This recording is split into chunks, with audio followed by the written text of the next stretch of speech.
Craig bowing in.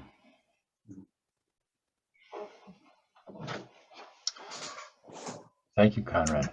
That was wonderful. That is, I feel powerfully moved. I appreciate that. Your wisdom, your peace, your equanimity is flows through everything you do. I particularly liked your coming out of the house and should I turn left? Should I turn right? I live on a cul-de-sac, which I think is a good metaphor. Yeah. Craig bowing out.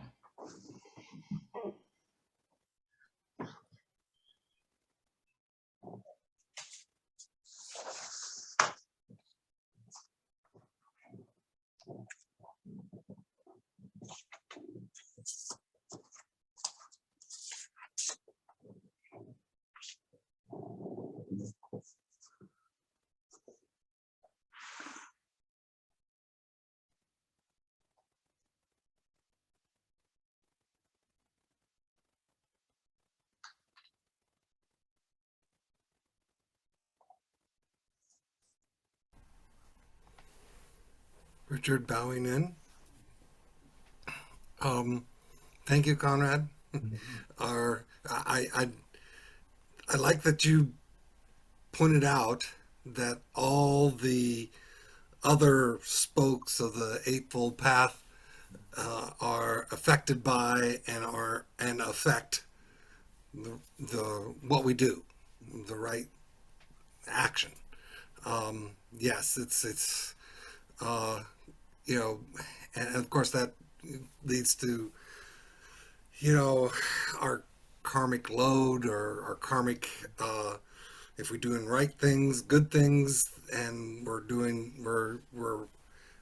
keeping our balance. Back when we had people in the temples, one of my volunteer jobs was to take the visiting monks, pick them up at the airport, and take them to the temple, and then take them back. And it was fun. It was great. I got to spend a little one-on-one time with the monks as they came by and got to know them. And one time I'm taking one back from the airport down to the temple, and this I went over a solid yellow line just a little bit sooner than I should have, and the monk goes, "I don't drive, but I think you should not have done that." And I went, "No, you're probably right, okay." But right after that, a guy on a motorcycle cut me off, and I'm like, "Whoa, okay, yeah, I'm going to drive safer now. I really am going to drive safer." And we go down the road a ways, and then there's we have to slow down and we get caught in a traffic jam.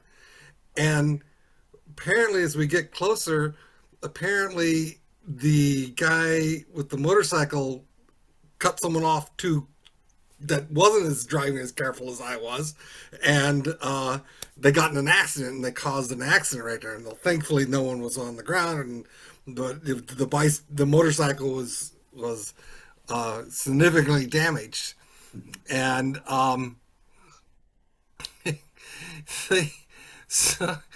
so I look over at the monk, and I'm going, "Wow." And he goes, "Yeah, but that's not quite instant karma."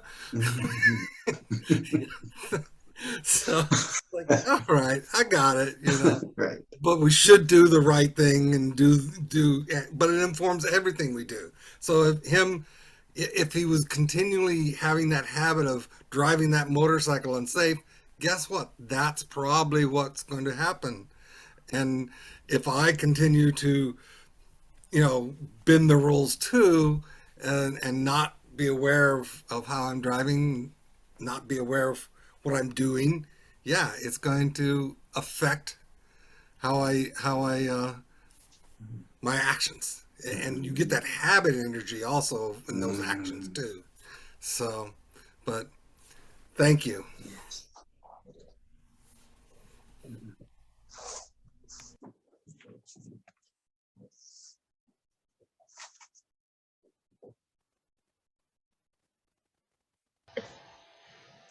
Jen bowing in. Thank you so much for your powerful talk. I gained some insights from your teachings. And what I learned was the importance of being mindful of what we're doing and what triggers our actions and the seeds that are within us that I don't know that are always there and can just spark up like a spark of fire. And then after there's great remorse that this had happened and just losing control. And that arises in me a lot of compassion at that moment and maybe self-blame and, not really knowing how to fix something. And so that could be a lesson in importance of being mindful to actions and understanding people's weaknesses. And that's so important. And I also learned more about that no action is the right action, which requires a lot of mindfulness again in that situation. And not having a response to cruelty, like just walking away from it. That is quite a wonderful action. That when someone is mean to you or bullying, to be able to just bow and walk away, it's like a lot of inner strength would be needed and awareness again. And it hurts my heart saying all these because they've happened to me. And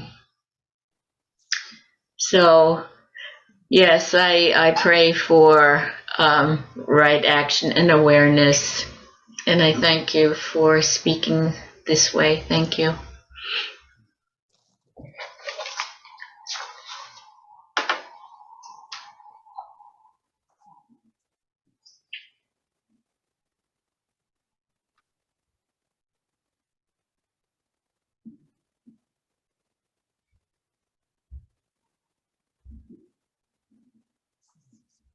Heather bowing in. Conrad, thank you so much for your talk. I know it wasn't extemporaneous. I know I could tell how much planning you had put into it, but your presentation had such a feeling of immediacy about it that I really enjoyed. And I think there's so much value to us in examples. So often examples reach us and other people's experiences reach us in a way when a teaching is applied, then sometimes just the teaching itself can't. We kind of need to have it exemplified in action. And I think the stories you told were very powerful in that regard. And I think, like Janet, I really to have some important takeaways from your talk. And I think one of them is, well, I'll say three. One of them is that so often we think there's only one right answer or one right solution or one right choice, one right action, and we have to be wise enough to find it. And that puts a lot of pressure on us. And I think your example showed that that's not necessarily true. There may be a variety of ways to respond that can constitute right action. And that gives us some freedom. That gives us some compassion for ourselves, that we we can act. We don't need to be paralyzed for fear we're not going to find the perfect result or the one right action. I also think it's an important lesson that sometimes right action can be extraordinarily difficult on a personal level, and that it can go against the grain of our teachings, as the example of the captain with the pirate. That's, that brings into direct conflict multiple teachings, and having the courage and the wisdom to make difficult choices in that kind of a situation is very helpful, and that we need not be paralyzed. We can use the tools of the Dharma to guide us, even in the most difficult circumstances. And the other one I really took a message from was the one about the new police sergeant in Wisconsin with the homeless person. And so often I think the message to me in that was, we can and should seek advice and examples from others. And that advice may come far outside our circle of practice. It may not be a Dharma practitioner that shows us the wisest and truest and most compassionate course. It may be from a very unexpected source, and that we just have to always be aware of the wisdom in others, no matter how we personally judge them or have assessed them based on prior experiences. I think there can be such a shocking wake up in finding that there's deep wisdom in places that we never expected it to be. So I really love those. And I will say that right now I have a very difficult situation at work with, someone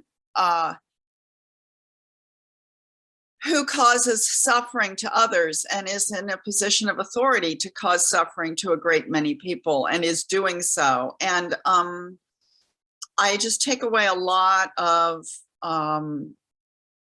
wisdom and fortitude for dealing with that personal and immediate situation. So I really needed to hear your talk today, and I'm very, very grateful to have gotten to be here. So thank you so much.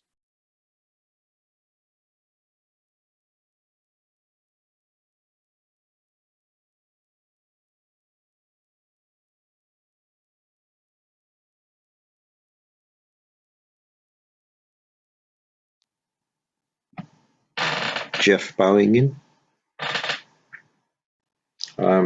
Thank you, Conrad. I really, really enjoyed your talk, and there were, certainly, having been doing some practice for a while, there's definitely elements and stories I've heard, but certainly many things that I did not. I've got some things positive things to think about, and just. What Heather had mentioned for one, related to your comment about fear sometimes blocks us from right action. I was raised Catholic, and certain there were reasons that I think were valid that I left the Catholic Church many years ago now. But there certainly were good things that have stayed with me from it. Some of them being teachings on compassion. But one item that came to mind, during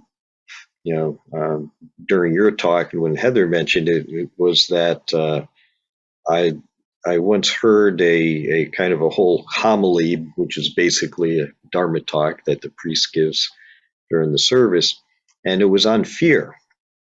And I just thought that was so strange, but it kind of stuck with me like a koan all these years. And it was very similar to the idea of fear blocking us from right action.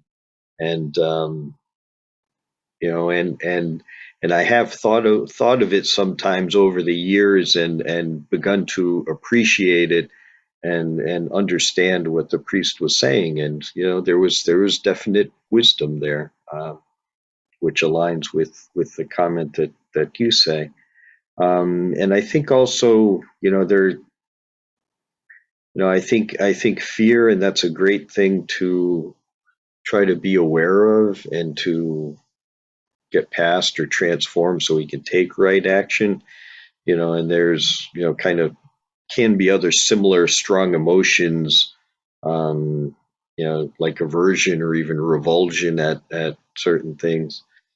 I guess I'm not proud to say I have not been in contact with a relative who has been in prison.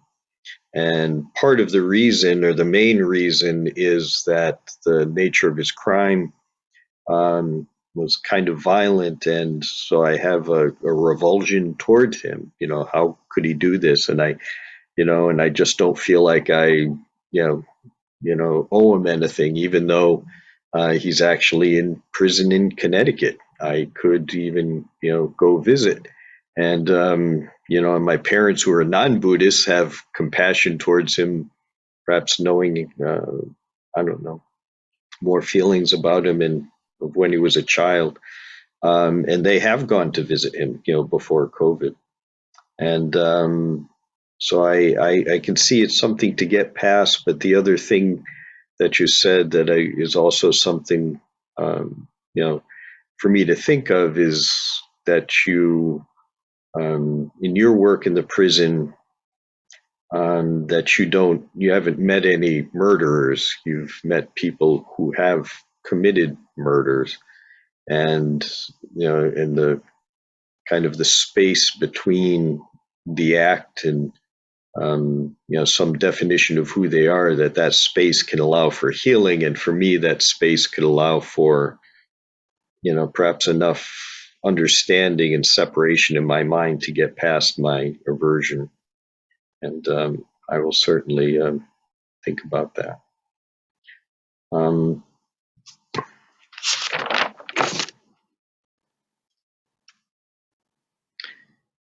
Yeah, so I those and the other stories, such as with the Buddha, and being able to get past that, and Thich Nhat Hanh to accept that soldier, poisoning children is certainly a very awful thing. And he meant to commit murder. He was in war, but you know, he didn't anticipate how things would turn out, and maybe he should have. But for Thich Nhat Hanh, who was Vietnamese and knew Vietnamese children, during that time of war, to be able to personally get past that and recommend a way for this person to heal, I think really shows a path and a way to kind of think and understand and behave in situations and with people that otherwise would, perhaps cause us very strong anger or aversion. So I think there's, those kind of most dramatic instances of challenges to understanding and right action are very instructive. So I really appreciate you sharing those, giving me many things to think about.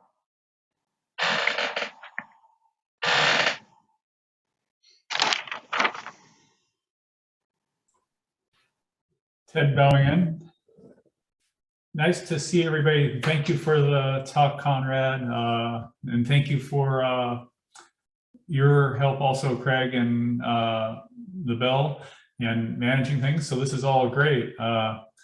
Yeah, so I really enjoyed the mixture of stories that are personal and present time, and also some, in the original Pali literature from the time of the Buddha. The amazing thing is that they're, as a human, things still kind of function the same way now as they did then. Same sorts of life situations. We can really learn from those. So I really enjoyed them, and I really liked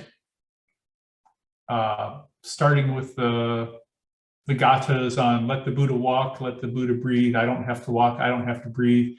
Amazingly enough, at my Sangha last week, we were going through the same thing. So this is the second time that's appeared in about a week, considering that. And it's been such a nice practice. And it worked for all kinds of things. I teach, and I was giving a final exam a couple of days ago, and it's always a little bit stressful. And I was just I found myself going, let the Buddha give a final exam. I don't have to give a final exam. You know, so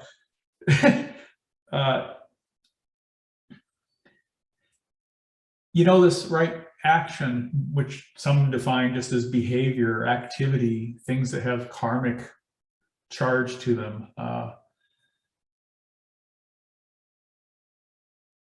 You know, I can have action that comes from my conditioning, you know, my seeds in storehouse consciousness terms.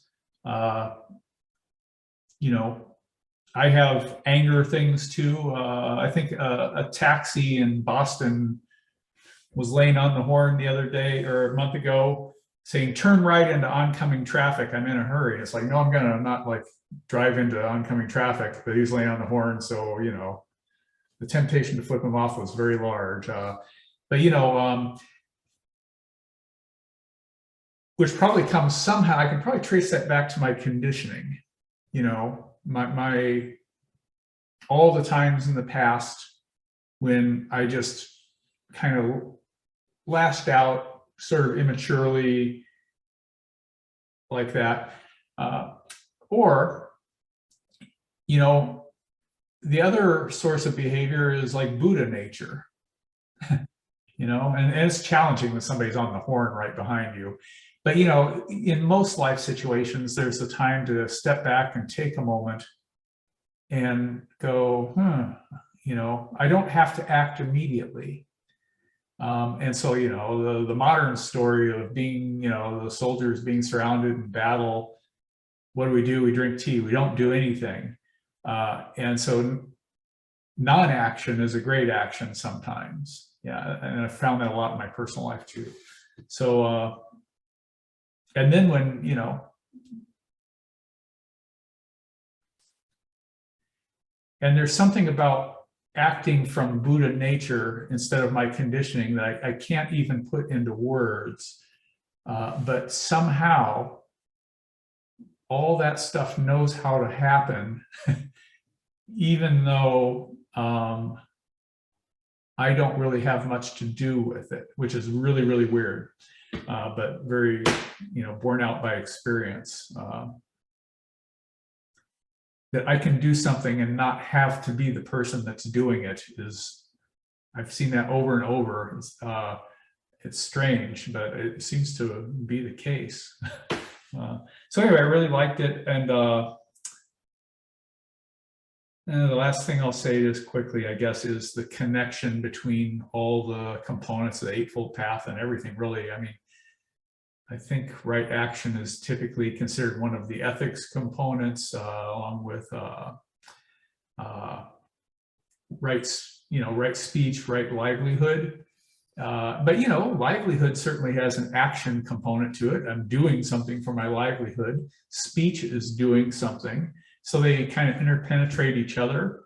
And even the other components inform right action. You know, obviously my view is going to inform my action.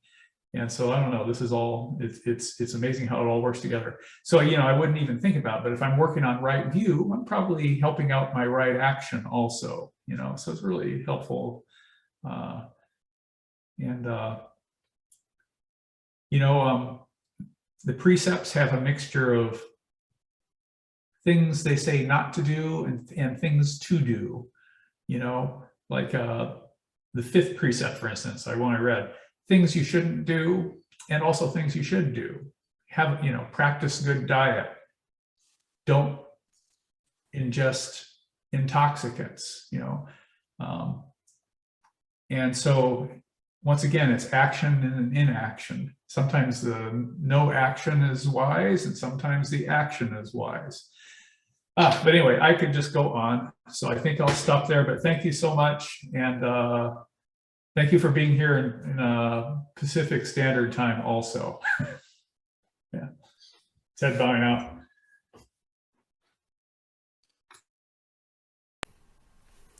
Richard bowing in. Just to be clarify, when that guy cut me off, Conrad, I would have flipped him off if the monk hadn't been sitting next to me. Okay, so, thank you.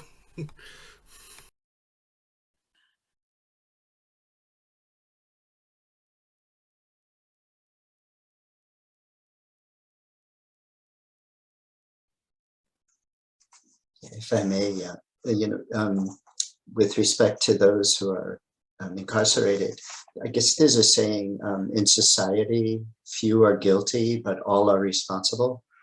And a lot of the people with whom I come in contact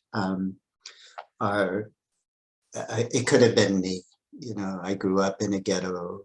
I was surrounded by the elements, and it happened.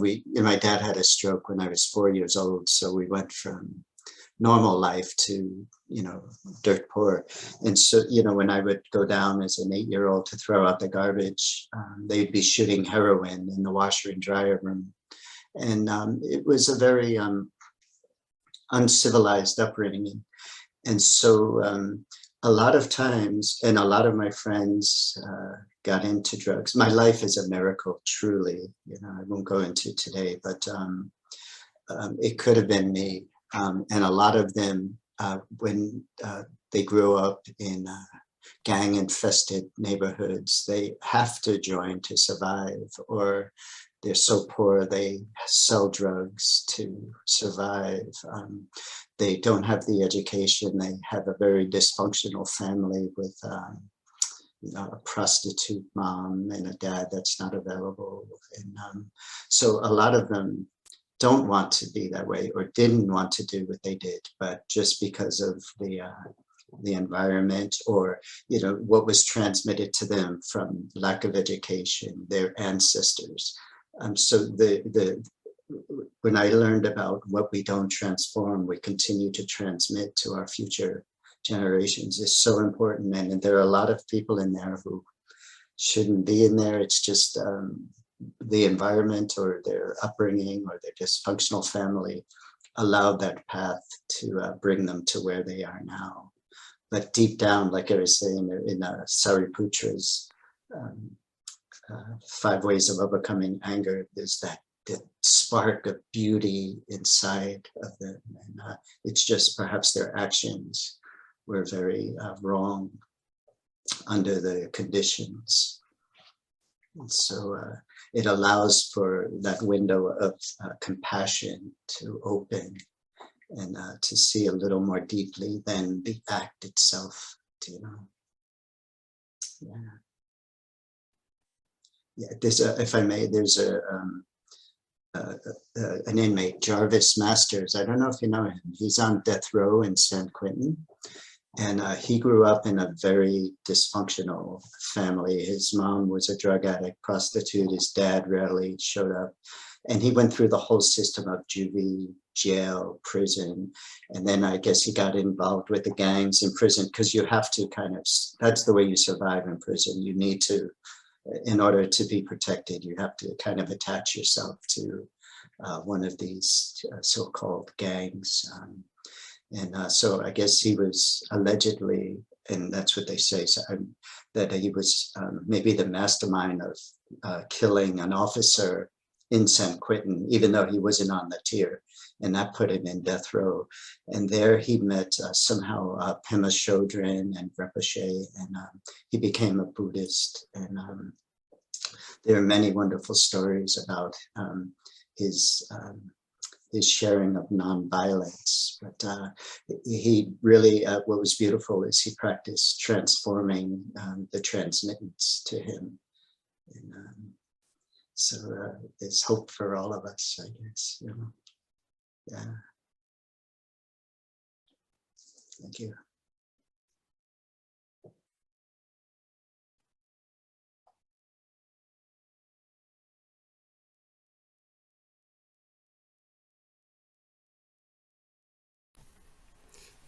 Just to add to that, Conrad, um, I had a Dharma teacher say, "Yes, there's hope for all of us, either in this lifetime or the many lifetimes to come." So, thank you.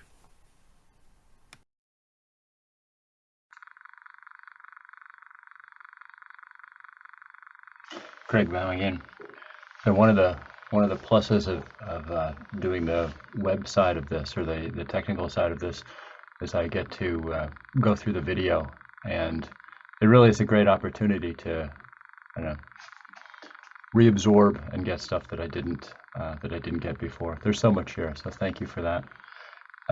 One of the things that strikes me that I come to these realizations and realize that I've realized them before, but it's an ongoing thing. But the fear that that you were talking about, just driving these wrong actions or unhelpful actions, is just so profound. I mean, I've had many instances of that where I just that I lash out, and then I'll stop and I'll say, you know, why did I do that? And it is that there was a fear of embarrassment, a fear of inadequacy, a fear of having done something wrong.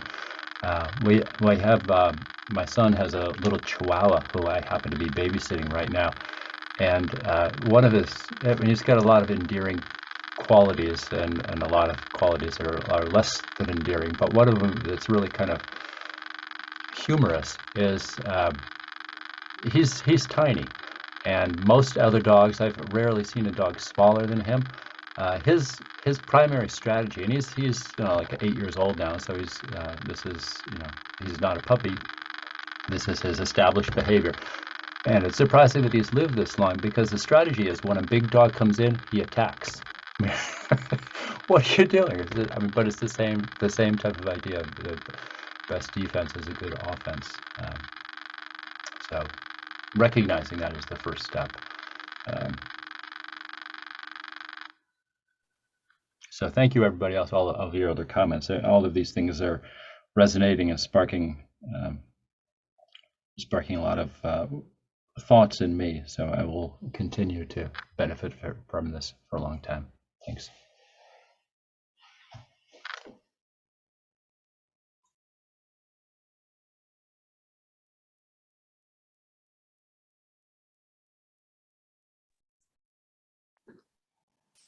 Would I then? Oh, sorry, Jeff. Please.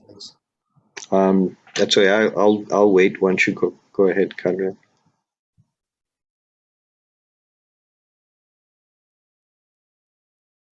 Okay, sure. So again, on fear, I really appreciated your mentioning of it in the list of gifts, the list of Dana, and realize that while I still, I think, certainly have some work relative to fear and aversion getting in the way of my own right action, that I am happy to think back on times where I have offered non-fear to others, in small ways and occasionally in larger ways. And sometimes it can be very simple that you just, may be able to recognize someone right in front of you who is suffering fear, for some reason, and just because you have been there, or you are older and they're younger, you may be able to offer some words or just a hand on the shoulder and to help them through that. And it can be such a gift to people, and sometimes in small ways. There was a new employee where I worked some years ago, and I think she had come from perhaps a humble background, and she was in our office area, and she had moved in, and there were some boxes and things, and she was kind of wandering around with these boxes with what to do with them. And she kind of, she didn't understand that, perhaps that was not something we as the, people at our particular station did, and it was something that would perhaps make other people possibly look a little differently on her. And I could see she was like a little fearful, she needed to do something, she needed to take care of this. And I just said, there's janitorial staff, they'll take care of it, they take care of all of that, and it's very nice. Just put them down, it's okay. She was like, oh, okay. Put them down, was able to move on. So sometimes it's simple little things that are perhaps not a great gift, but it's still helpful. And other times it might be a little more. There was a child of a friend who was 12 or so, who was suffering with anxiety, and having had some experience with that myself, I was able to kind of talk with him and give him some insight. And I think just knowing, me as a older person, friend of the family who he respected, I just had the feeling it brought him, in the moment at least, some relief and some calmness, that, this is a problem that other people have, and it's not strange. A lot of people have this, even this person I know and respect who is older. So I think in that case, I had the feeling and hope that it may have helped him more, that might have been, a larger gift for him, which was actually quite easy for me to give. Did not really cost me anything, and I felt, it was a bit of a gift back to me, feeling good that I had helped him. So I guess I would just, point out to people, and I'm sure we know that there may be instances where it could be very simple to give a gift of non-fear, and that it could be perhaps a great gift to the person on the receiving end.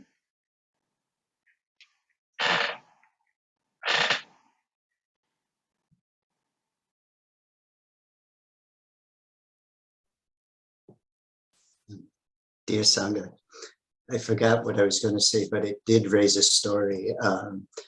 And I'm reluctant to share the story because I was involved with it, and it could sound egotistical, but it was really the Dharma, and it was non-judgment, and it was open heart, just in the moment, nothing planned.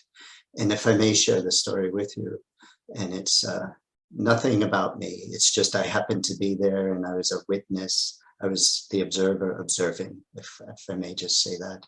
But a long time ago, I was on a project in Ohio, and I got to spend 6 months there, and I made friends. And so decades later, I went back, and one of my friends, she became state Supreme Court Justice. And so I got to hang out with her and meet her in her chambers, and it was I think it was hot. I forget the day, the time, but it was hot. And so I left, and I'm walking down High Street in Ohio, and there's a deli or a bodega there, and I thought, oh, let me just go in and get like something to drink, and so I grabbed something, and I'm in line. There's a line there, and in front of me is an old, homeless, smelly man in a wheelchair, and he has a big beard, And so what just came out was, hey man, let me get that for you, and I did. And so I bought him, and so he met me outside, and what he said, this is what was shocking to me, and then it just taught me about not judging, like, oh, you're drinking or whatever. He just said, I was going to drink this and kill myself, but because you offered me some kindness, I'm not going to do that. And it was just that simple act. And it was just, I was allowed to be a part of that experience, and it taught me so much about perhaps not judging so quickly, or coming to decisions based upon superficiality. there was deep suffering. And so it was a really beautiful, transformative experience for me. And I just felt compelled to share it based upon what you were saying, Jeff. Thank you. Yeah.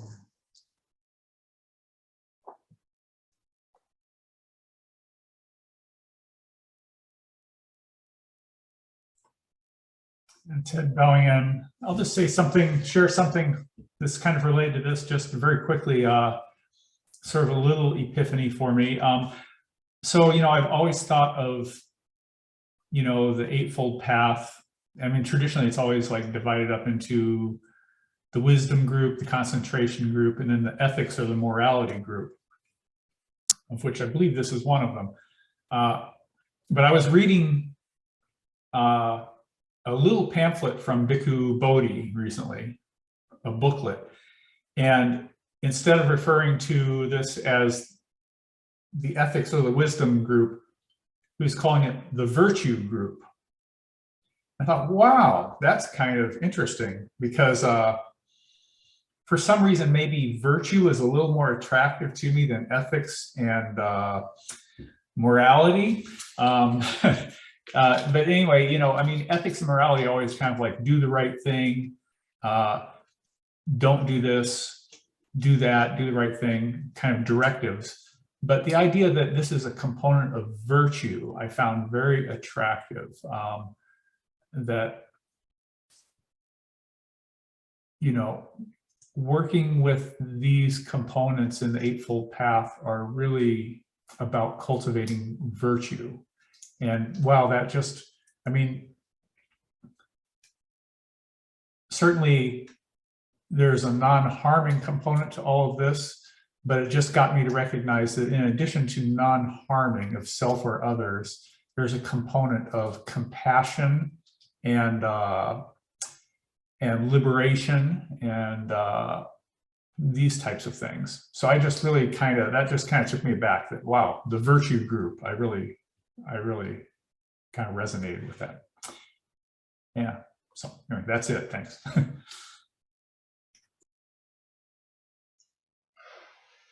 Craig bowing in just quickly. We have, it's 11:21, so we probably have about 4 minutes or so before we should start to wrap up. Darn, I forgot what I was going to say. Well, I guess that's it.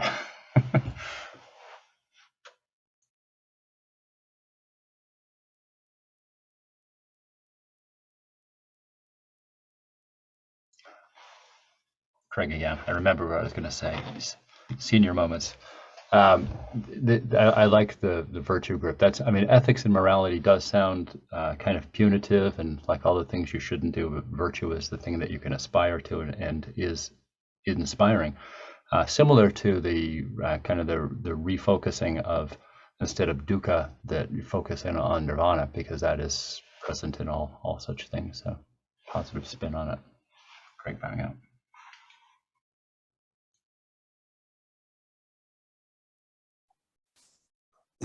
Dear Sangha, Conrad, I just wanted to, before we wrap, thank you for creating such a safe space for me to practice and develop this Dharma sharing. There was a beautiful amount of time allotted to really reflect and be with it, and the space that the calm, peaceful, non-judgmental space. Thank you so much. And Craig, thank you for all your support through and through our communications. And Janet, I wanted to thank you for your Dharma talk. It just created a calmness and a warmth in my spirit that kept me this whole month since you spoke. Yes, and Jeff, thank you for really your spirit and I think even your words created this space for me and allowed me to to really not focus on other things, but really to focus on having the opportunity to share. So I thank you so much, and all of Ted, your presence, and Richard, your presence, and Heather, your window. Thank you so much.